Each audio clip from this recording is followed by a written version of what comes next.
Hi class, welcome to Chapter 5, Selecting a Topic and a Purpose.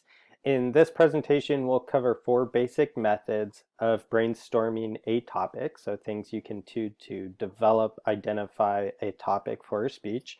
And then we will identify the differences between a general purpose and a specific purpose of a speech, distinguish between the specific purpose and the central idea of a speech, and then how to formulate both a specific and central idea in our speeches. So let's go ahead and get started.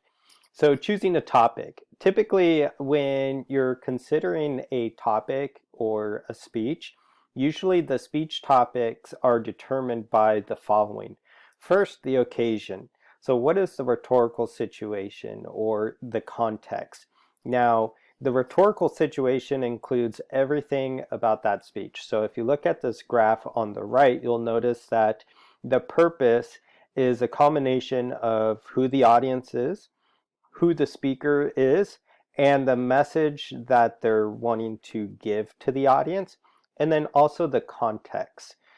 So these are things to consider when identifying or choosing a topic. The audience. Who are the audience members? Who's listening to the speech? So that's going to determine also the topics we speak on. So if we're speaking to a bunch of experts in the field, then of course the topic is going to be more sophisticated and in depth. If we're speaking to our colleagues at work, the topic is going to probably focus on what we do in our career. If this is a celebratory type speech or a special occasion speech, then we're going to probably choose a topic that is relevant to that context as well. So we have to keep in mind that the audience who's going to be listening to our presentation is going to influence the topic we choose. And then, of course, the speaker's qualifications. So this includes the speaker's credibility on the particular topic or subject. So beyond this class, and when you get into your professional career, chances are you're only going to be speaking about different facets of that career, things you have credibility on, you have expertise on. Right now, people only ask me really to speak on communication related topics. Whether that's, presenting information to a class like this or sharing what I do in my classroom with colleagues, so really, beyond my area of expertise, no one really comes to me and says, oh, hey, can you give a presentation on quantum physics? No, because I don't have any qualifications to speak on that. So typically the occasion, the audience, and the speaker's qualifications will influence the type of speeches and also the type of topics that you speak on. So I encourage you to consider this classroom. So what's the occasion? Well, it's a classroom, right? We're learning these skills. So you should choose topics that will contribute to stretching and developing some of these skills that we're learning.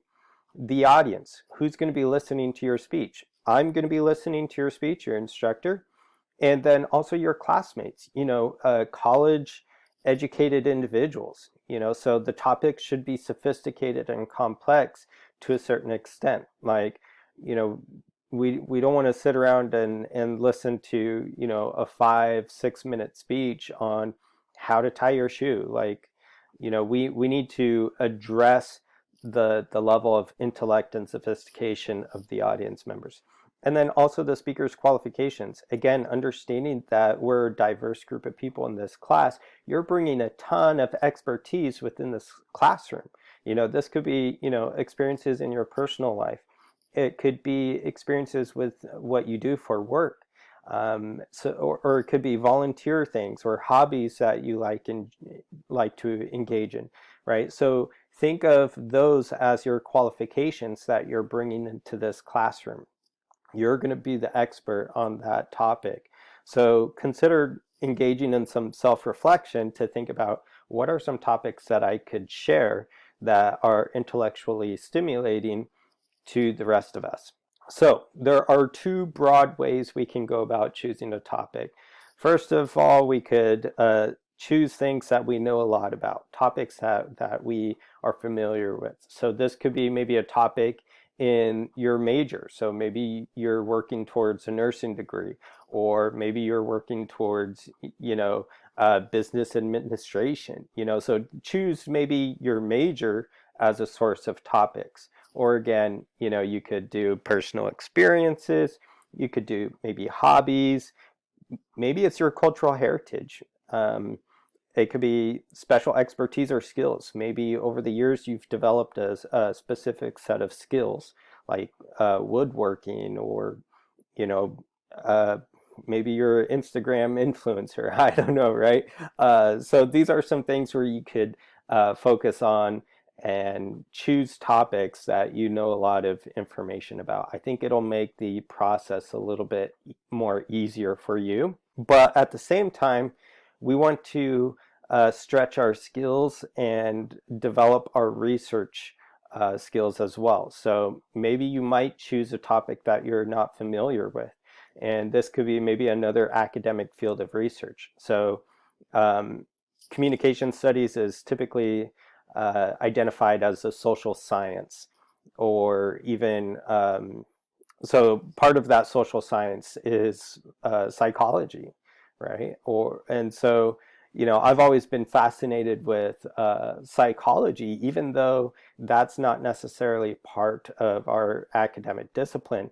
There's a lot of overlap. So oftentimes I'm finding myself reading, research on psychology and how it relates to communication. So maybe there's an academic discipline that has always intrigued you. So maybe dive a little bit deeper in that. Anything that requires further research. So obviously, if we don't know something, we're going to have to dig in deep into the research and figure out, okay, what's going on, what's relevant information, and so forth. Maybe it could be your cultural heritage. As for myself, I'm half Scotch Irish. I have a quarter German and a quarter Italian. And I don't culturally identify with any of those groups. Um, so maybe this might be an opportunity for us to dive deeper into our ancestry, or maybe our own cultural heritage, to go back to our roots, of maybe our grandparents or great grandparents, and understand the culture on a deeper level. So again, it could be something as simple as that. Or maybe there's different beliefs or values. So in my undergraduate studies, I had to take some of the general ed requirement classes. One of those was world religions. And, that was such a fascinating class to learn about all the different philosophical beliefs around the world. In fact, one of the projects we had to do for that class was a phenomenological research project. And that's where we used the senses, the sight, taste, touch, all of those, hearing, to conduct a research project. And so our instructor made us go to places of worship or importance in different cultures and religious communities. And that was a really fascinating project to complete. So maybe, if something has always intrigued you, but you've never really felt motivated or had the opportunity to dive in deep, maybe this, your speeches in this class might be an opportunity to do that. Okay, so the first method of brainstorming. So how do we develop a topic? Well, according to the book, we could do this personal inventory, where we make a list of experiences, interests, hobbies, skills, and beliefs. And just, again, make a list. Try figuring out, okay, what do I know? What are some things that interest me? The second is this clustering method. This is a bit abstract, but essentially the clustering method helps generate multiple ideas and talking points and themes for speech. So, you've probably learned this method of brainstorming before, where in the circle in the center of your paper, you draw a circle and place a word, and then you draw subsequent circles of just random words or talking points that you could address in your speech. So the objective of the clustering method is to generate as many ideas about the topic without necessarily evaluating or excluding ideas. And then what you're going to want to do is pull out themes in those clusters. So here's an example of television and kids. So let's say that's your broad topic. You want to talk about TV, and maybe you're a parent and you have kids, so you're always, looking out for information relating to your children. So maybe you have TV and kids. So there's a lot of different subtopics or themes or approaches that we could take this topic. So we could look at how maybe TV watchers avoid exercise and how that relates to children. Well, children need, to be active, to develop muscles and, to burn off their energy, right? So maybe we take that route, how, TV is creating an environment where children are less active. Or we could take how, maybe certain shows on TV or Netflix shows poor role models, right? So we see a lot of TV shows with very complex characters. And even as adults, we can appreciate the complexities of these characters, but for children, they might not understand those complexities, and they might just reflect or model negative behavior that they see. So we see that criminals might be glorified. We could look at advertising promotes materialism, right? So the advertisements and, just this drive to consume. So how is TV shaping a new generation of consumerism? So that could be a potential topic. Or we could go the whole violence, debate, right? So we see that, TV tends to be violent. How's that influencing children? Or, this last one, where is TV and children?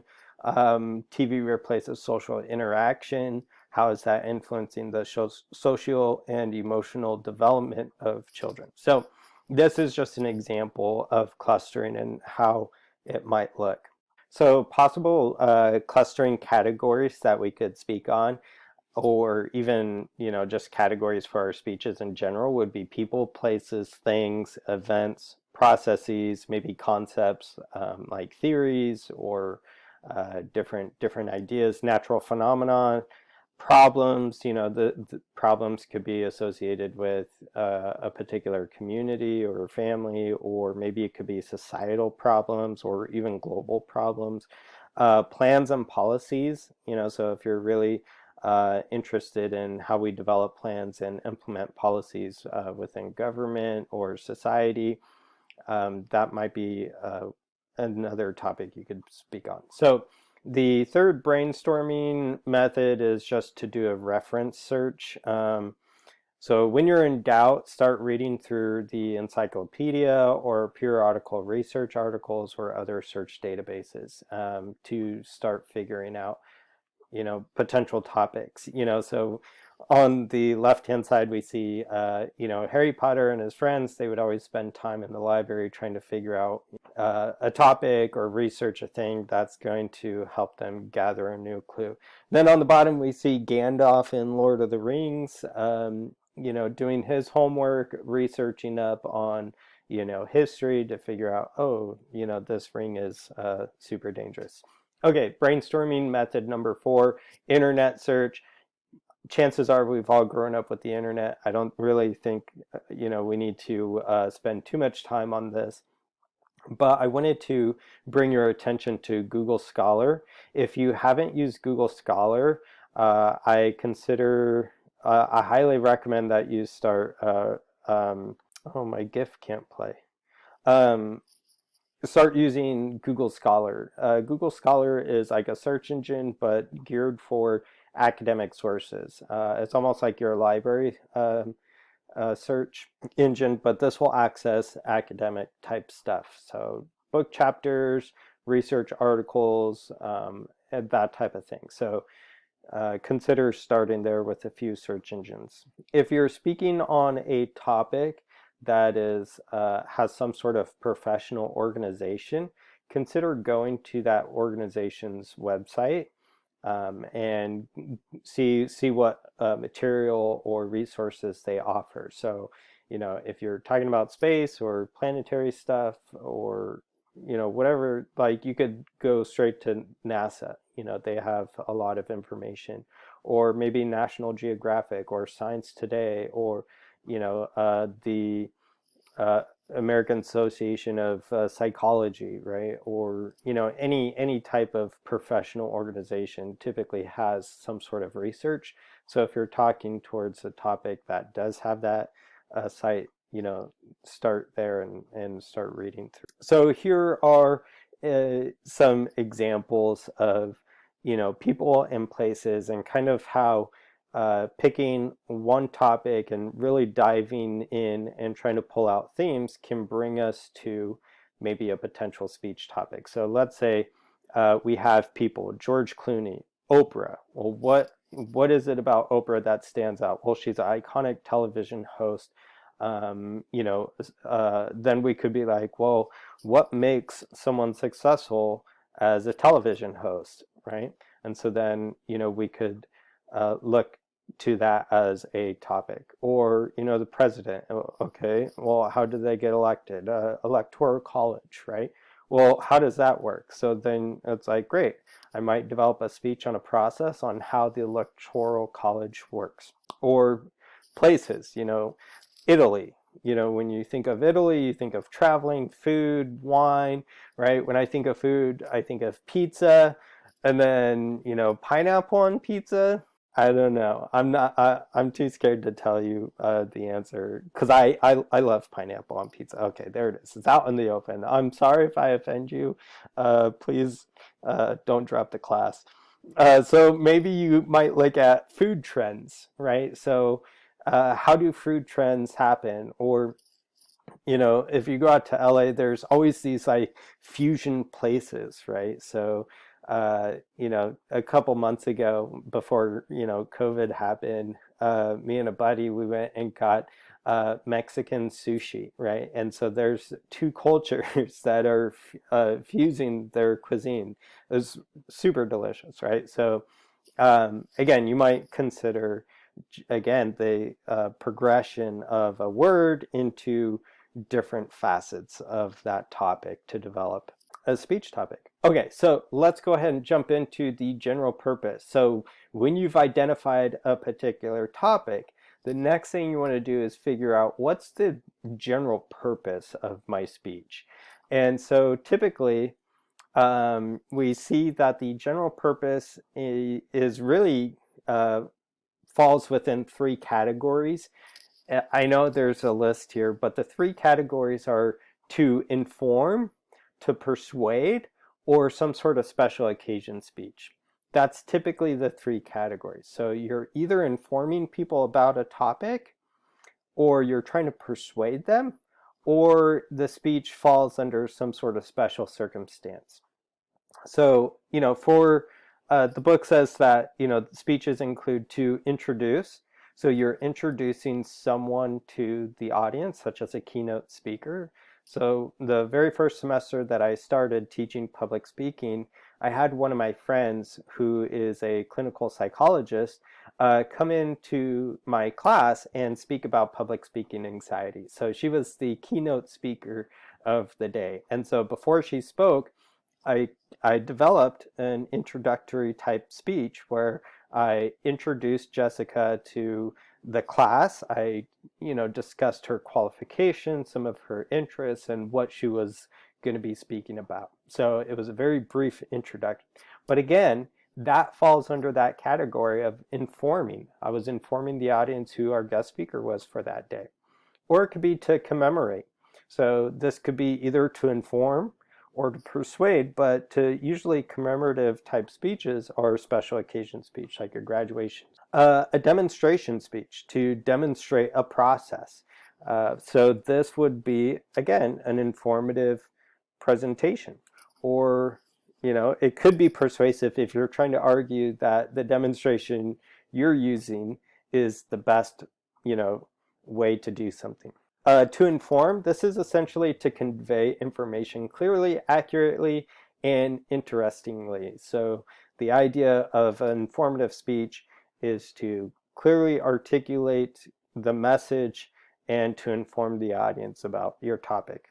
And then, of course, to persuade. This is where we convey information with the intent of changing or reinforcing the audience attitudes or behaviors. So what is the specific purpose? It's essentially a single infinitive phrase that states precisely what a speaker hopes to accomplish in the speech. So consider this kind of like, what are you going to do in your speech? Well, I want to inform the audience about X, Y, and Z. Okay, so now it's getting more specific. So here are some examples of what a specific purpose might look like. So for this one, it's to inform the audience that unicorns are still in existence through the use of Darwin's principle of evolution. So there you go. You hope to inform the audience that, yes, unicorns potentially could be around using principles of evolution developed by Darwin, right? And here we go. So I use this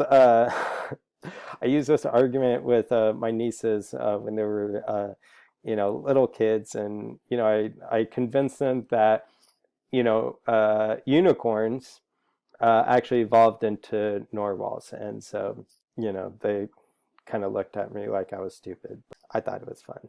Okay, so to inform the audience about attachment theory as a predictor to relational satisfaction. This was a presentation I did in graduate school where I looked at this concept, attachment theory, and I used it to predict relational satisfaction. But more specifically, I looked at the intersect between attachment style as a predictor to extradyadic involvement or cheating behavior within relationships, and also conflict management styles. So, that was, again, something that some of the research I did in graduate school, really interesting. Or another specific purpose statement would be to explain the benefits of music therapy for people with psychological or cognitive disabilities. And so, again, we're either informing or explaining about this and this. So some more considerations for the specific purpose. Is the purpose relevant to the audience? So, is the content that you're going to be speaking about actually relevant to the audience? Are they actually going to care to listen? So think about how you can relate the topic with the audience values, interests, goals, and well-being. So how will this information benefit them? Is the purpose too trivial for the audience? Again, this is something that we need to take into consideration based on this context. So consider your audience. Understanding that we're all in higher education, I expect a higher level of sophistication on the topic, the purpose of your speeches. So again, don't inform us on the benefits of tying your shoe or how to tie your shoe.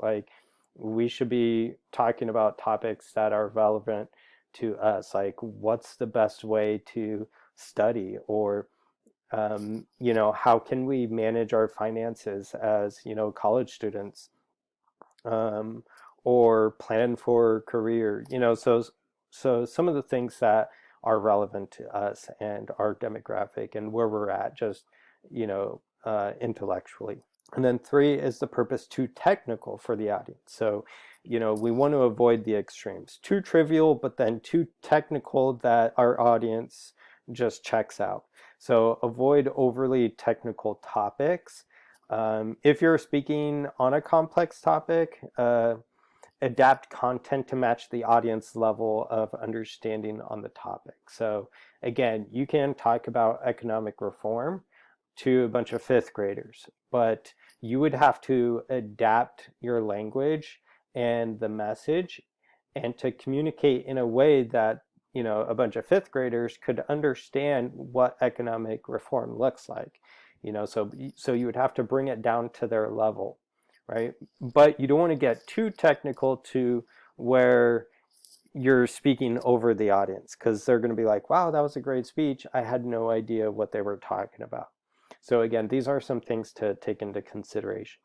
Okay, the central idea, this refines and sharpens the specific purpose statement. It's essentially your thesis statement. So in some of the previous examples, we talked about music therapy and it helps individuals with psychological or cognitive disabilities.